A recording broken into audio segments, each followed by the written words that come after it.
I was cleaning out the junk drawer in my kitchen on a Tuesday morning, the kind of mindless task you do when you're trying to distract yourself from the fact that you haven't heard from your grandson in 3 months, when I found an old cell phone I'd forgotten I owned, a backup phone I'd used years ago before upgrading, and out of curiosity, I charged it and turned it on, scrolling through old messages and photos, feeling nostalgic and sad. Then I noticed something strange. There were 17 text messages dated within the past 6 weeks, all from a number I didn't recognize, and when I opened them, my heart stopped because they were from Noah, my 12-year-old grandson, messages that said, "Grandma, please answer. Grandma, I miss you. Grandma, Mom said you don't want to see me, but I don't believe her. Grandma, are you mad at me? Did I do something wrong?" And the most recent one, sent just 2 days ago, said, "Grandma, I tried calling you 15 times and you never answer. I guess Mom was right that you don't care about me anymore. I'm sorry I bothered you." I stood in my kitchen, staring at this phone, at these messages from my grandson, who I'd been desperately missing, who I'd been trying to reach for months, and I realized with a cold, sick clarity that Noah had been using this old phone number, the one I'd had years ago, the one I'd given him when he was younger in case of emergencies, the one I'd forgotten about when I changed numbers, and he'd been reaching out to me over and over, while I had no idea, thinking I was ignoring him, thinking I didn't care, while in reality, his mother, Jennifer, my daughter, had apparently been telling him I didn't want to see him, had been blocking our communication so completely that Noah was using an old emergency number to try to reach me and getting no response. Then I noticed something strange. There were 17 text messages dated within the past 6 weeks, all from a number I didn't recognize. And when I opened them, my heart stopped because they were from Noah, my 12-year-old grandson, messages that said, "Grandma, please answer. Grandma, I miss you. Grandma, Mom said you don't want to see me, but I don't believe her. Grandma, are you mad at me?" In that moment, standing in my kitchen with that old phone in my shaking hands, I understood that Jennifer hadn't just been limiting my access to Noah like she'd claimed. She'd been systematically destroying our relationship, lying to him about me, making him believe I'd abandoned him. And I knew with absolute certainty that I would do whatever it took to expose these lies, to reach my grandson, to let him know he was loved and wanted, and that I had never, ever stopped trying to see him. My name is Ann Williams, and I'm 72 years old. I live in Charleston, South Carolina, where I've spent the past 12 years being as involved as possible in the life of my grandson Noah, who is now 12 years old. Noah is the son of my daughter Jennifer, who's been a single mother since Noah's father left when Noah was 2. For most of Noah's childhood, Jennifer and I had a good relationship. I helped with childcare, attended school events, had regular visits. Noah would spend weekends at my house, and we'd built a bond that I cherished more than almost anything in my life. But about 4 months ago, everything changed. Jennifer had started dating a man named Derek, a relationship that seemed to become serious very quickly. Around the same time, my visits with Noah became less frequent. Jennifer would cancel plans, say Noah was busy with school activities, or claim he was going through a phase where he wanted to spend more time with friends than family. I'd tried to be understanding. 12 is a transitional age, and I didn't want to interfere with Jennifer's new relationship. But as weeks turned into months and my calls went unreturned, and my texts got one-word responses, I'd started to worry. I tried to reach Noah directly on the phone Jennifer had gotten him for his birthday, but those calls went to voicemail. I'd sent letters to their house that went unacknowledged. I'd been heartbroken, confused, wondering what I'd done to make my grandson stop wanting to see me. Now, holding this old phone with Noah's desperate messages, I understood I hadn't done anything wrong. Jennifer had been blocking our communication, and Noah had been trying desperately to reach me. If you've ever discovered that someone has been systematically destroying your relationship with a child you love, using lies and manipulation to turn that child against you, while the child was simultaneously trying to reach you and being ignored through no fault of your own, you know the particular combination of rage and heartbreak I felt. I immediately tried calling the number Noah had texted from. It rang twice, then went to voicemail. Noah's voice, young and uncertain. This is Noah. Leave a message, I guess. Noah, this is Grandma. I just found your messages on my old phone. Sweetheart, I never stopped wanting to see you. I've been trying to reach you for months. I love you so much. Please call me back at this number. It's the old one you've been texting. I'm here. I've always been here. I left 3 more messages over the next hour, increasingly desperate. No response. I tried calling Jennifer. She didn't answer. I left a message. Jennifer, I found Noah's messages on my old phone. We need to talk. Call me immediately. No response. I drove to Jennifer's house, something I'd done twice before in the past months, only to be told Noah wasn't home or was doing homework and couldn't be disturbed. This time, I was prepared to wait on the porch until someone answered. Jennifer opened the door looking annoyed. Mom, what are you doing here? I need to see Noah now. He's doing homework. Jennifer, I found his messages, the ones he's been sending to my old phone for weeks, the ones where he's begging me to answer, asking why I don't care about him anymore. What have you been telling him? Jennifer's face went from annoyed to guarded. I don't know what you're talking about. Yes, you do. Noah has been trying to reach me, and you've been blocking it. You've been telling him I don't want to see him. Why? Mom, you need to leave. This isn't a good time. I'm not leaving until I see my grandson. A male voice came from inside the house. Jen, what's going on? Derek appeared behind Jennifer, tall and imposing. It's fine, just my mom being dramatic. I'm not being dramatic. I'm trying to see my grandson, who's been trying to contact me for months, while your daughter tells him I don't care about him. Derek's expression hardened. Jennifer, is the kid calling people without permission again?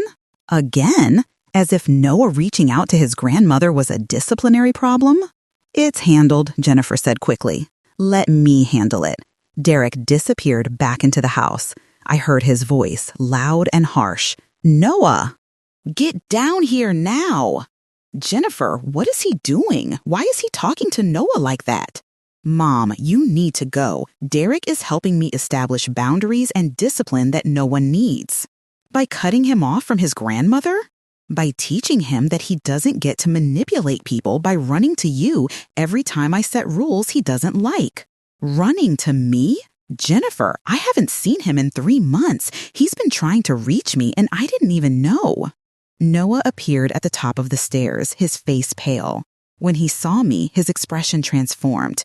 Hope, relief, then quickly back to guarded fear as Derek grabbed his shoulder. Tell your grandmother what we talked about, Derek said, his voice cold. Noah looked at the floor. I'm not supposed to contact Grandma without Mom's permission. And why is that? Derek prompted. Because Grandma is toxic and trying to undermine Mom's parenting. The words sounded rehearsed, hollow. Noah wouldn't look at me. Noah, sweetheart, that's not true, I said, my voice breaking. I love you. I've been trying to see you. I just found your messages today. Enough, Derek interrupted. Jennifer, get your mother out of here before I call the police for trespassing. You can't keep me from my grandson. Actually, we can, Jennifer said quietly. Mom, you need to respect my boundaries as a parent. Derek is right. You've been undermining my authority, and Noah needs to learn that he can't manipulate situations by running to you. When have I ever undermined you? Jennifer, I've supported you since the day Noah was born. And now I'm asking you to support me by giving us space. Noah and I are fine. Derek is helping us become a stronger family. But that can't happen if you're constantly interfering. I haven't been interfering. I've been absent because you've blocked every attempt I've made to see him. "Mom, leave, now, or I'll have Derek remove you." I looked at Noah, who was staring at the floor, Derek's hand still on his shoulder. "Noah, I love you. I didn't ignore your messages. I didn't know you were trying to reach me." Noah's eyes met mine for just a second, long enough for me to see tears before Derek steered him back upstairs. I left, but I was shaking with rage and fear. Something was very wrong in that house. The way Derek spoke to Noah, the rehearsed words Jennifer had made him say, the fear in Noah's face. This wasn't about boundaries or discipline. This was control. I called my younger son Marcus in Atlanta. "Marcus, I need help. Something's happening with Jennifer and Noah, and I think Noah is in trouble." I explained everything, the blocked communication, the messages I'd found, the confrontation at the house, Derek's behavior, Noah's obvious fear. "Mama, this sounds like parental alienation. Derek is isolating Noah from you, and Jennifer is either complicit or being manipulated herself. What do I do? They threatened to call the police if I came back. You get a lawyer, you document everything, and you fight for grandparent visitation rights." I hired Catherine Morrison, a family law attorney who specialized in grandparent rights cases. I showed her everything, Noah's messages, the dates and times of my attempted contacts with Jennifer, documentation of my previously close relationship with Noah. Mrs. Williams, South Carolina does allow grandparents to petition for visitation under certain circumstances.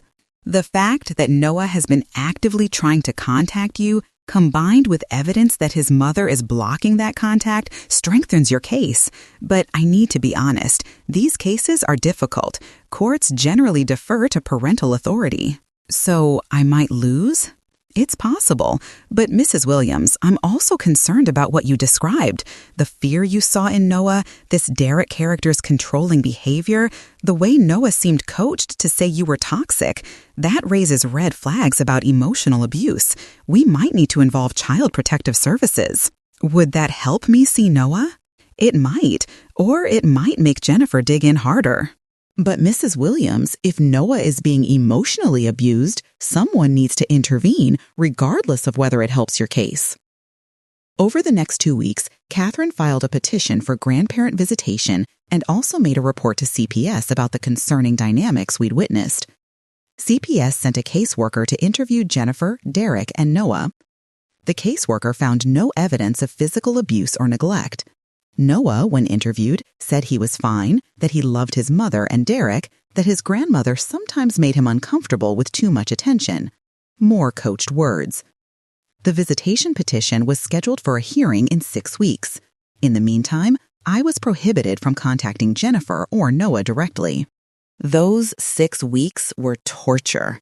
I had no way of knowing if Noah had received my voice messages, if he understood that I tried to reach him, if he still believed I didn't care. I spent the time gathering evidence. I collected every card I'd ever sent Noah, every gift receipt, every photo of us together. I got statements from neighbors who'd witnessed my close relationship with Noah over the years. I documented every attempt I'd made to contact Jennifer in the past 4 months. I also hired a private investigator to look into Derek's background. What Sarah Martinez found was disturbing. Derek had been married twice before. Both ex-wives had restraining orders against him at some point during their relationships. Both described him as controlling, isolating, and emotionally abusive. One ex-wife, Melissa, agreed to talk to me. Derek's pattern is clear. He enters relationships with single mothers.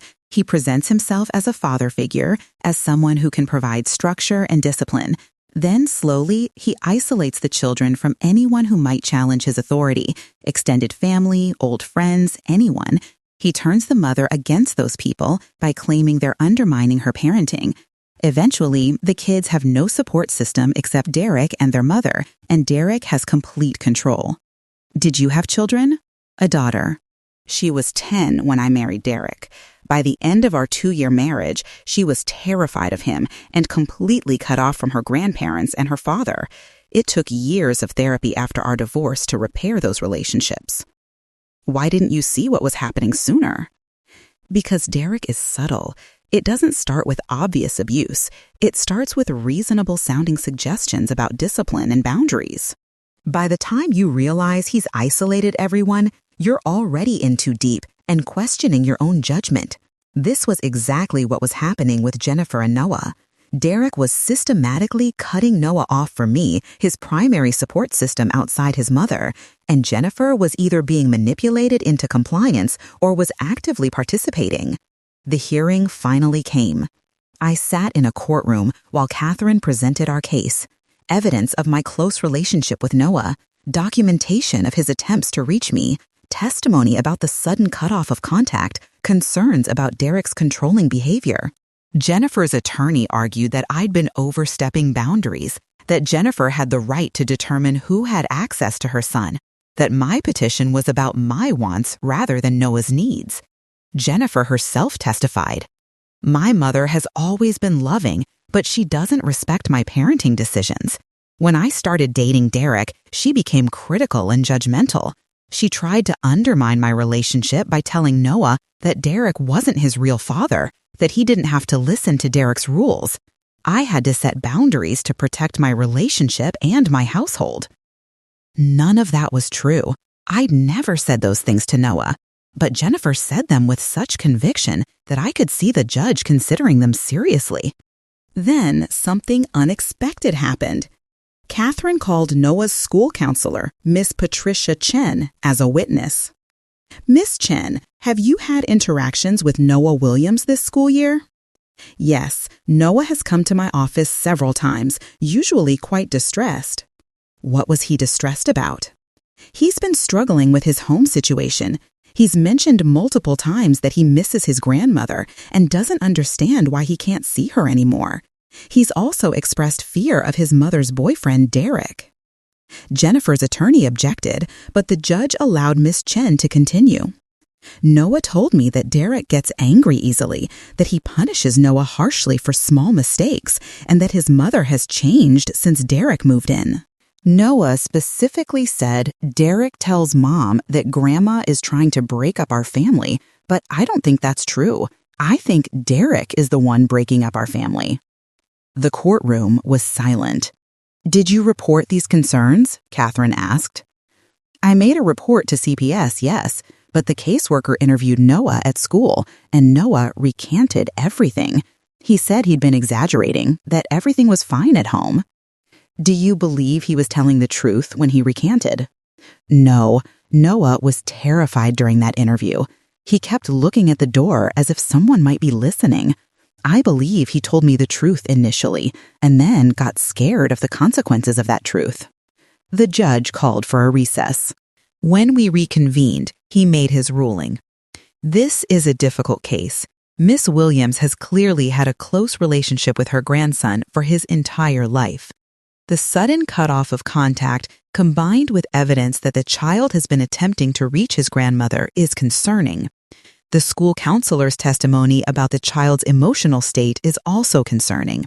However, I cannot order visitation solely on the basis of concern.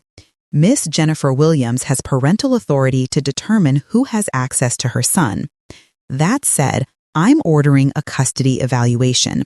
An independent evaluator will interview all parties, including Noah, in a safe environment away from parental influence, and will assess the family dynamics.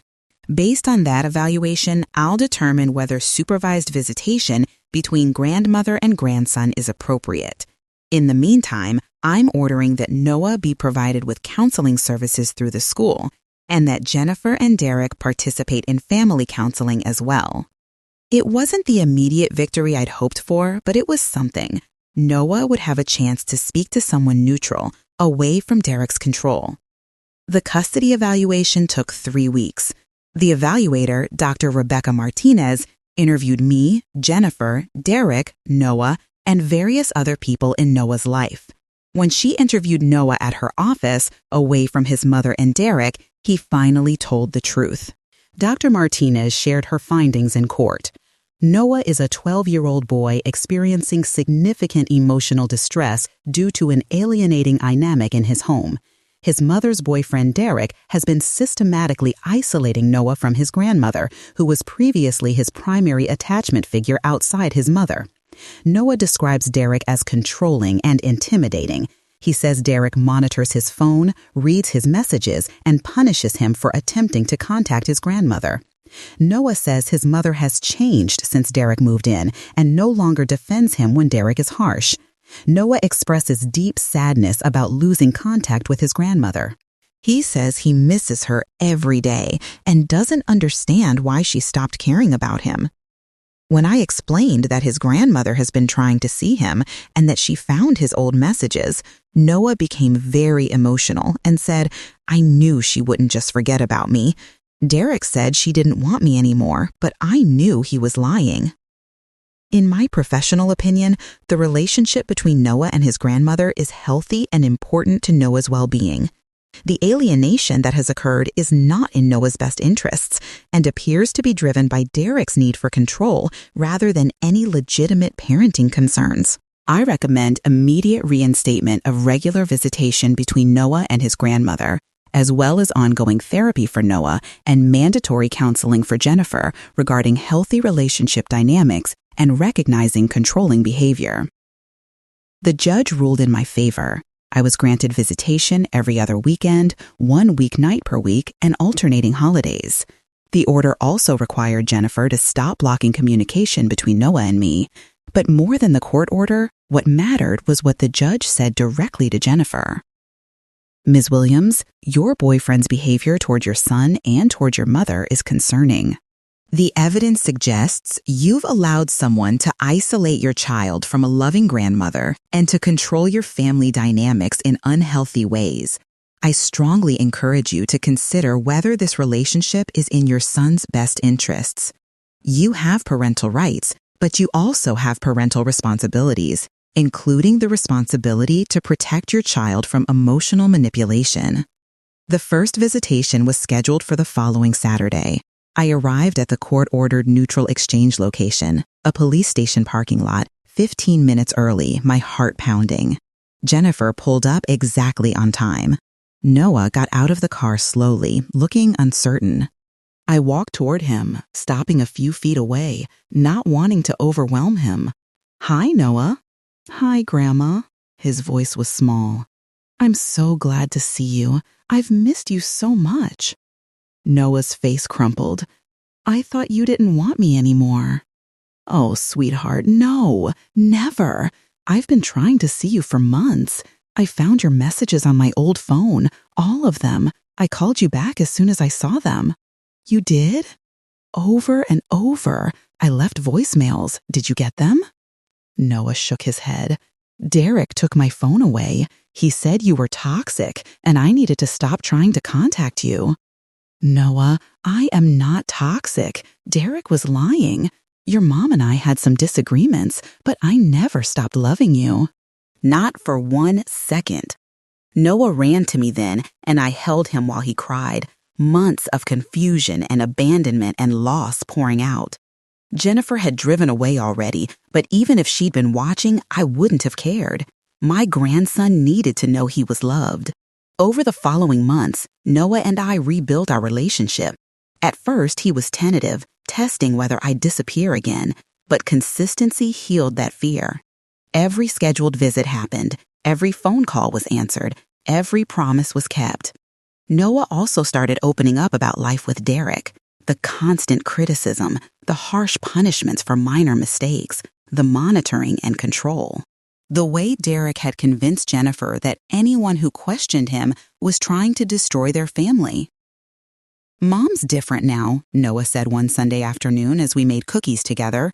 "She used to be fun and happy. Now she's always stressed and scared of making Derek mad." "Do you feel safe at home?" Noah hesitated. "Derek doesn't hit me or anything, but he scares me. And Grandma, I think he scares Mom too." I reported this conversation to Dr. Martinez, who was providing Noah's therapy. She said she'd been seeing similar concerns in their sessions. "Anne, I'm going to recommend that Jennifer get individual therapy focused on recognizing controlling relationship dynamics. I'm also going to recommend that Derek not be allowed to discipline Noah or be alone with him. Whether Jennifer would follow those recommendations, I didn't know, but at least Noah knew he had somewhere safe, my house, our relationship, a place where he was valued and heard. About a year after the custody ruling, Jennifer called me. Her voice was shaky. "Mom, I need help. I broke up with Derek. He's out of the house, but he's been harassing me, and I'm scared, and I don't know what to do." I went to her house immediately. Jennifer looked exhausted, frightened, but also somehow lighter than she'd looked in over a year. "What happened?" "I saw what you and the evaluator were saying about Derek being controlling." At first, I was defensive, but I started paying attention. The way he spoke to Noah, the way he isolated us from everyone, the way he made me doubt my own judgment about everything. Last week, he tried to convince me to cut off all contact between you and Noah again, said the court order was temporary and we should just ignore it. And something clicked. He wasn't trying to help me be a better parent. He was trying to control who Noah had access to, who I had access to. He was isolating us. "What did you do?" "I told him to leave. He didn't take it well. He's been calling, texting, showing up at my work. I got a restraining order, but I'm still scared." "You did the right thing. Jennifer, you and Noah can stay with me until you feel safe." "Mom, I'm so sorry for everything, for believing Derek's lies about you, for cutting you off from Noah, for letting someone hurt my son because I was too blind to see it. You saw it eventually. That's what matters. I almost lost Noah's relationship with you forever. He was so hurt, so confused. I did that to him. And now you're fixing it. Jennifer, Derek is good at what he does. He manipulates people. You're not weak or stupid for falling for it. You're human." Jennifer and Noah stayed with me for 3 weeks while Jennifer got her locks changed, security cameras installed, and her restraining order enforced. During that time, Noah visibly relaxed. The tight, guarded expression he'd worn for months faded. One evening, the 3 of us were making dinner together when Noah said, "Mom, I'm glad Derek's gone." "Me too, baby." "Are you mad at Grandma still?" I was never really mad at Grandma. Derek convinced me I should be, but he was wrong. Grandma loves us both. Noah looked at me. "Are you mad at Mom?" "No, sweetheart. I was hurt, and I was scared for you. But I'm not mad. I'm just glad we're all together again." About 6 months after Jennifer left Derek, I updated my will.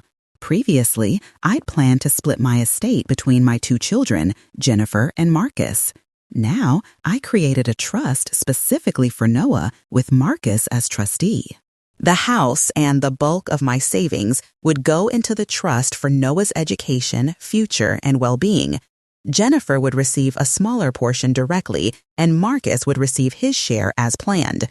I told Jennifer about this change. "I want to make sure Noah is taken care of, regardless of what happens in your life. Derek tried to isolate him once. I want to make sure Noah always has resources and support." Jennifer nodded. "I understand. And Mom, thank you for fighting for him when I wasn't strong enough to. You're strong now. That's what matters." Now, if you're listening to this story, if you're a grandparent who's been cut off from a grandchild you love, if you suspect a parent is manipulating a child against you, if you've discovered that a child has been trying to reach you but their attempts were blocked, I need you to hear this. Real love does not isolate, weaponize children, or cut them off from people who genuinely care about them. Parents who use their children as tools of control eventually lose both trust and respect, while those who stand firm in love, truth, and boundaries may lose temporary peace, but they protect the child's heart in the long run. Grandparents have the right to defend their bond with a grandchild against manipulation and emotional blackmail. Here's what you should do if you're in a similar situation. First, document everything. Save messages, document attempted contacts, keep evidence of your relationship with your grandchild. You'll need this if you pursue legal action. Second, consider legal options. Grandparent visitation rights exist in most states. Talk to a family law attorney about your specific situation. Third, involve professionals. School counselors, therapists, and custody evaluators can identify alienation and advocate for the child's best interests. Fourth, don't give up. Even when months pass with no contact, keep trying. Send letters, even if they're not acknowledged. Document your attempts. Stay present in whatever ways possible. Fifth, be patient with the child. They may have been told terrible things about you. They may be confused or angry. Don't demand immediate reconciliation. Build slowly, with consistency. And sixth, protect yourself financially and legally. If someone is manipulating your grandchild, consider trusts or other mechanisms that ensure the child benefits from your estate, even if the parent tries to control it. Will this be expensive? Possibly. Will it be emotionally exhausting? Absolutely. Will some relationships be permanently damaged? Yes. But the alternative, losing your grandchild to lies and manipulation, is worse. I fought for Noah. I hired lawyers, went to court, exposed Derek's controlling behavior, and never gave up. Was it hard? Devastatingly. Did Jennifer and I go through a terrible period? Yes. Did it cost money and emotional energy? Absolutely. But Noah knows now that he was always loved, always wanted, always fought for. He knows that the lies he was told about me were false. He knows he has a safe place with me no matter what. That's worth every difficult moment. Somewhere in Charleston, there's a 72-year-old grandmother who discovered her grandson had been desperately trying to reach her while being told she didn't care, who fought through courts and custody evaluations and family conflict to restore that relationship, who created a trust to protect her grandson's future from anyone who might try to control it. You can do the same if you need to. Don't give up on your grandchildren. Don't accept alienation silently. Don't let manipulative people steal those precious relationships. Fight with truth, with documentation, with legal support, with unwavering love. Your grandchild needs to know they're loved, even when someone is working hard to convince them otherwise. Stand strong. Document everything. Pursue legal options. Never stop trying. Love is worth fighting for, especially when it's a child's heart at stake.